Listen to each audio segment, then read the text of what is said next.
نبی علیہ الصلوۃ والسلام جا رہے تھے، کسی نے اطلاع دی کہ رسول اللہ صلی اللہ علیہ وسلم آ رہے ہیں۔ حضرت ابو بکر صدیق رضی اللہ تعالیٰ عنہ فرماتے ہیں یقیناً کوئی اہم ترین کام ہوگا، اللہ کے پیغمبر علیہ الصلوۃ والسلام نے اندر آنے کی اجازت چاہی، اجازت ملی، آپ اندر آتے ہیں۔ فرمانے لگے ابو بکر یہاں جتنے لوگ موجود ہیں گھر کے اندر ان کو دوسرے کمرے میں بھیج دیں، آپ سے بات کرنی ہے۔ فرمایا اللہ کے پیغمبر علیہ الصلوۃ والسلام یہاں تو صرف آپ کے گھر والے ہیں، کوئی اور نہیں ہے۔ فرمایا ابو بکر مجھے ہجرت کی اجازت مل گئی ہے اور آپ بھی میرے ساتھ ہوں گے۔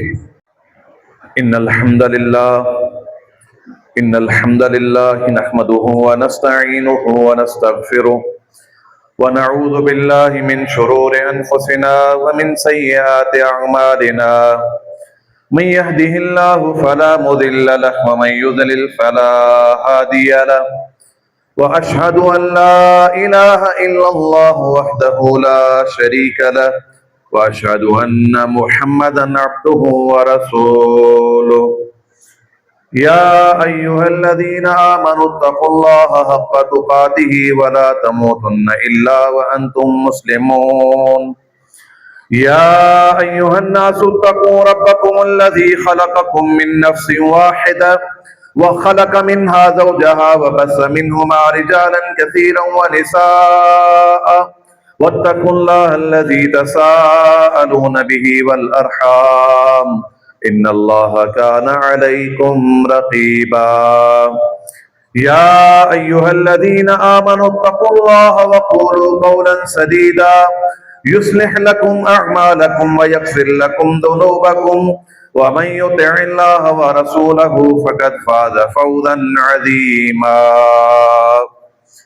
أما بعد فإن خير الحديث كتاب الله، وخير الهدي هدي محمد صلى الله عليه وسلم، وشر الأمور محدثاتها، وكل محدثة بدعة، وكل بدعة ضلالة، وكل ضلالة في النار۔ اللهم صل على محمد وعلى آل محمد كما صليت على إبراهيم وعلى آل إبراهيم إنك حميد مجيد۔ اللهم بارك على محمد وعلى آل محمد كما باركت على إبراهيم وعلى آل إبراهيم إنك حميد مجيد۔ محترم سامعین اور سامعات، گزشتہ جمعے محرم الحرام کی فضیلت کے حوالے سے آپ کے سامنے کچھ گزارشات پیش کی تھی، اور ساتھ یہ بات بھی ہوئی تھی کہ اس جمعے انشاءاللہ تعالی ہم اس وجہ کو بیان کریں گے محرم الحرام اسلامی ہجری سال کا پہلا مہینہ کیوں قرار پایا۔ آپ کے علم میں ہے، پڑھ رکھا ہے، رسول اللہ صلی اللہ علیہ وسلم کی جب بعثت ہوئی اور آپ نے لوگوں کے سامنے مکہ میں لا الہ الا اللہ محمد الرسول اللہ صلی اللہ علیہ وسلم کی دعوت پیش کی، جن لوگوں نے اس دعوت کو قبول کیا، قبول کرنے والوں میں زیادہ تر وہ لوگ تھے کہ جو معاشی طور پر بڑے کمزور تھے، غلام تھے، غریب تھے۔ تو جیسے ہی جو بندہ دائرہ اسلام میں داخل ہوتا تو کفار مشرکین مکہ کی طرف سے ان کے اوپر ظلم و ستم کا ایک سلسلہ شروع ہو جاتا، حتیٰ کہ رسول اللہ صلی اللہ علیہ وسلم کے اوپر بھی بہت زیادہ ظلم کیا گیا، تنگ کیا گیا، پریشان کیا گیا، اور اس کی وجہ صرف ایک تھی کہ نبی علیہ الصلوۃ والسلام جو دعوت، جو نظام لے کر آئے ہیں، اس دعوت سے باز آ جائیں، رک جائیں، اور دوسرے لوگوں پر جو ظلم و ستم کیا جا رہا تھا اس کی بھی وجہ یہ تھی کہ کسی طریقے سے یہ لوگ پلٹ آئیں۔ جب سلسلہ بڑھنے لگا تو نبوت کے 5ویں سال کچھ لوگوں نے رسول اللہ صلی اللہ علیہ وسلم کی اجازت سے حبشہ، جس کا موجودہ نام ایتھوپیا ہے، اس کی طرف ہجرت کی، اور ہجرت میں 12 مرد تھے، 4 خواتین تھیں۔ یہ ہجرت کرتے ہیں اور حبشہ میں مہمانوں کی طرح رہنے لگے، اور یہاں مکہ میں صورتحال بالکل اسی طریقے سے تھی کہ لوگوں کو تنگ کیا جا رہا تھا۔ یہ لوگ جنہوں نے ہجرت کی تھی حبشہ کی طرف، ان کو اطلاع ملی، اور وہ غلط خبر تھی، جھوٹی خبر تھی کہ مکہ میں اسلام غالب آ گیا ہے، لوگ مسلمان ہو گئے ہیں۔ تو ان لوگوں نے سوچا کہ ہمارا جو مقصد تھا ہجرت کا، وہ تو اسی لیے تھا کہ لوگ چونکہ تنگ کرتے ہیں اور اسلام کی وہ جو احکامات ہیں اسلام کے، ان کے اوپر عمل کرنے نہیں دیتے، اس لیے ہم نے ہجرت کی ہے، تو واپس پلٹ آتے ہیں، خوشی کی خبر ہے۔ لیکن جب مکہ میں آئے تو مکہ میں صورتحال دیکھی، صورتحال تو بالکل ویسی تھی، غلط خبر ملی تھی، اور اس کے بعد پھر حبشہ کی طرف ہجرت ہوتی ہے، اور اس مرتبہ حبشہ کی طرف ہجرت کرنے والوں کی جو تعداد تھی تقریباً مرد اور خواتین ملا کر 80 سے زیادہ لوگ تھے جنہوں نے ہجرت کی۔ یہاں مکہ میں رسول اللہ صلی اللہ علیہ وسلم کا انداز کیا تھا کہ آپ جب حج کا مہینہ آتا، لوگ حج کرنے کے لیے آتے، تو رسول اللہ صلی اللہ علیہ وسلم چلے جاتے ان کے پاس، مختلف قبائل سے ملاقات کرتے اور ان کو اسلام کی دعوت پیش کرتے۔ نبوت کے 11ویں سال میں کچھ لوگ آئے تھے مدینہ سے، نبی علیہ السلام نے ان کو دعوت پیش کی، اور 6 لوگ ان میں سے مسلمان ہو گئے۔ رسول اللہ صلی اللہ علیہ وسلم نے ان کو اس بات کی دعوت دی کہ اسلام کی دعوت آپ نے مدینہ کے اندر پیش کرنی ہے۔ اگلا سال پھر آتا ہے، حج کا سال، لوگ آئے، اور یثرب سے بھی لوگ آئے تھے، اور اس مرتبہ تعداد کتنی تھی؟ وہ مسلمان ہونے والوں کی تعداد 12 تھی۔ یہ چھپ کر آ کر نبی علیہ السلام سے ملاقات کرتے، عقبہ جس کو کہا جاتا ہے گھاٹی میں آ کر نبی علیہ السلام سے ملاقات کرتے، اور نبی علیہ السلام نے کیا کیا؟ اس مرتبہ ان کے ساتھ ایک داعی کو، دعوت دینے والے کو، ایک مبلغ کو، حضرت مصعب بن عمیر رضی اللہ تعالیٰ عنہ کو بھیجا کہ آپ جائیے ان لوگوں کے ساتھ اور مدینہ میں کیا کریں؟ اسلام کی دعوت پیش کریں۔ حضرت مصعب بن عمیر رضی اللہ تعالیٰ عنہ جاتے ہیں اور مدینہ کے اندر جا کر دعوت دینے لگے۔ ابھی 1 سال کا عرصہ نہیں گزرا تھا کہ حضرت مصعب بن عمیر رضی اللہ تعالیٰ عنہ کی دعوت پر تقریباً مدینہ کے تمام گھر، کوئی گھر ایسا نہیں بچا تھا کہ جس میں کوئی مسلمان نہ ہو۔ زیادہ تر لوگ اسلام قبول کرنے لگے، مسلمان ہونے لگے۔ اب چونکہ مشن مکمل ہو گیا تو یہ حضرت مصعب بن عمیر رضی اللہ تعالیٰ عنہ واپس آ کر نبی علیہ السلام کو اطلاع دیتے ہیں۔ اگلا سال پھر آیا حج کا، یہ نبوت کا 13واں سال ہے۔ لوگ حج کرنے کے لیے آئے، اور اس مرتبہ ارادہ کیا تھا؟ ارادہ یہ تھا کہ کب تک نبی علیہ السلام سے چھپ کر ملاقاتیں ہوتی رہیں گی، اور ساتھ میں ان کو یہ اطلاع بھی ملتی کہ نبی علیہ السلام پر مکہ میں کتنا ظلم کیا جا رہا ہے۔ یہ چیز بھی ان کو پریشان کرتی، اور آپس میں تذکرہ کرتے کہ کب رسول اللہ صلی اللہ علیہ وسلم مکہ کی ان پہاڑیوں کے درمیان آپ پر ظلم و ستم ہوتا رہے گا۔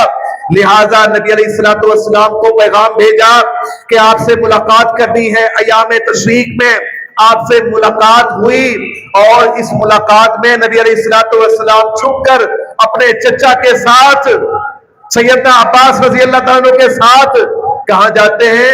وہ جو یثرب سے آنے والے لوگ، مدینہ سے آنے والے لوگ، ان سے ملاقات کے لیے جاتے ہیں۔ نبی علیہ السلام کے چچا بھی مسلمان نہیں ہوئے، لیکن بھتیجے کے ساتھ چلے ہیں۔ جب ان لوگوں سے ملاقات ہوئی تو حضرت عباس رضی اللہ تعالیٰ عنہ ان سے بات کرتے ہیں، کہتے ہیں کہ نبی علیہ الصلوۃ والسلام مکہ میں محفوظ ہیں اور آپ کا خاندان بڑا اعلیٰ ہے، اور یہ اس بات پر بضد ہیں کہ آپ کے ساتھ جانا چاہتے ہیں۔ یثرب والوں ذرا اس بات کی ضمانت تو دے دو کہ نبی علیہ الصلوۃ والسلام کی حفاظت کر پاؤ گے۔ نبی علیہ الصلوۃ والسلام کو ساتھ لے کر جانے کا مطلب یہ ہے کہ پورے عرب سے دشمنی ہونی ہے، تو نبی علیہ الصلوۃ والسلام کی حفاظت کرو گے۔ حضرت کعب رضی اللہ تعالیٰ عنہ کے متعلق آتا ہے کہ وہ جب یہ بات سنتے ہیں اور نبی علیہ الصلوۃ والسلام کو کہتے ہیں، فرماتے ہیں، کہتے ہیں اللہ کے پیغمبر صلی اللہ علیہ الصلوۃ والسلام آپ بیعت کیجئے، بیعت کی شرائط ہمارے سامنے رکھیے۔ کیا مطلب ہے کہ آپ کے چچا کی بات کو سن کر ہم اس بات کی ضمانت دیتے ہیں کہ آپ کی حفاظت کی جائے گی۔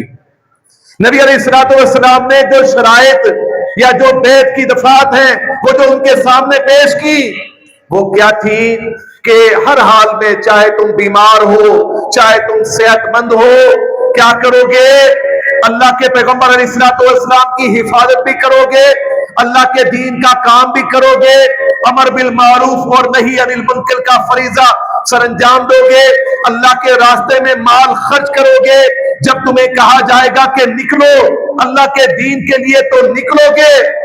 یہ شرائط پیش کی، اس کے اوپر اتفاق پا گیا اور یہ بات طے ہو گئی کہ رسول اللہ صلی اللہ علیہ وسلم کہاں جائیں گے؟ مدینہ کی طرف جائیں گے۔ آپ نے حکم دے دیا، تیسری ہجرت پہلی حبشہ کی طرف، دوسری بھی حبشہ کی طرف، اور تیسری ہجرت کس طرف ہوئی؟ مدینہ کی طرف۔ اما عائشہ رضی اللہ تعالیٰ فرماتی ہیں کہ رسول اللہ صلی اللہ علیہ وسلم نے فرمایا مجھے وہ شہر دکھایا گیا کہ جس شہر کی طرف میں نے جانا ہے، میں نے ہجرت کرنی ہے، وہ کھجوروں کی سرزمین ہے، وہ مکہ، وہ پتھریلی وادی، وہ جو پہاڑ ہیں ان کے درمیان ایک خوبصورت زمین ہے، اس طرف میں نے ہجرت کرنی ہے۔